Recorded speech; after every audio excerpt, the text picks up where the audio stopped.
to both of you, Patty and Jim. You're doing a really good job.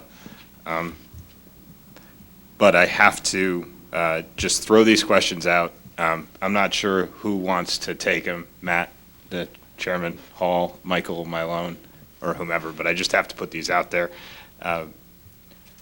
What comes to mind for me is, a couple months ago, we were basically asked to spend another $17,000 on a public works boiler project.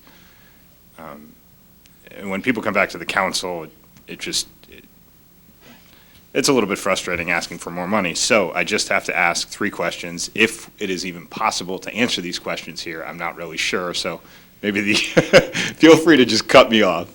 But the questions I have are, how do we ensure this does not happen again? Who is responsible for this? And what, if any, consequences will there be? Well, at least the first question I thought was the subject of about 10 minutes of conversation a few minutes ago. Well, I heard Michael talking about what we learned. Is the focus of your questions really 2 and 3? I mean, we could reiterate. Probably one. Probably 2 and 3. I mean, I heard it a bit. I wanted to. Do you want to restate it? Go ahead. I don't care. Yeah. I mean, I want to be as efficient as possible. If I may. Attorney Kennedy Hudner, Merthyr Klein.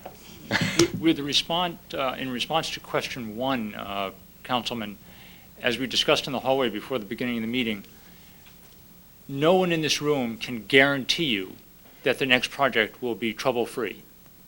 We just can't give you that guarantee. This is, in the end, both a business deal and a technical project, and things go wrong. My experience doing this for about 30 years is that about 15% of computer software installations totally crater. We can't guarantee you that there won't be problems. We can tell you that through rather tedious contract negotiations, we have reduced the amount of risk to the town as much as we have been able to. We have not eliminated risk, but we've certainly reduced it as much as we've been able to. Patty explained briefly that we started with the local account representative, negotiated through her up to the regional manager, through her to the national manager, through him to the CFO, and finally ended up with the president of the company. We didn't get everything we wanted, but we got a lot.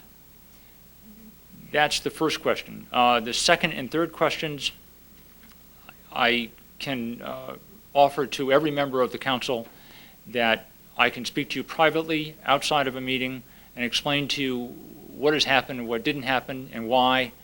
But the town is bound by a confidentiality agreement. I'm willing to take the hit for that. I negotiated that agreement and then brought it to the council last October. There was a value to having the confidentiality clause. I recommended to all of you that it was worth the value. I didn't, frankly, anticipate that this would become a public cause célèbre, and didn't quite anticipate that there would be questions poking at it the way there appear to be.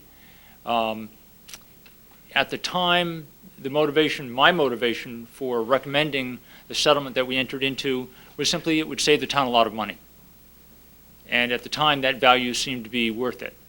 I think it probably still is because it was a substantial amount of money, but to the extent anyone has any questions about secrecy or keeping particular items away from the public eye, I'm more than willing to take the hit for that. That was done on my recommendation. I would frankly recommend it again, but I understand it puts all of you as public officials in a somewhat awkward position if you're asked questions. Thank you. Thank you. I think that basically answers the third question as well. It'll be Mr. Altieri, then Mr. Slocum. Tim, go ahead. Tim, continue. Oh, thank you. Let me just, I'm not sure if this question is for Patty or for Michael.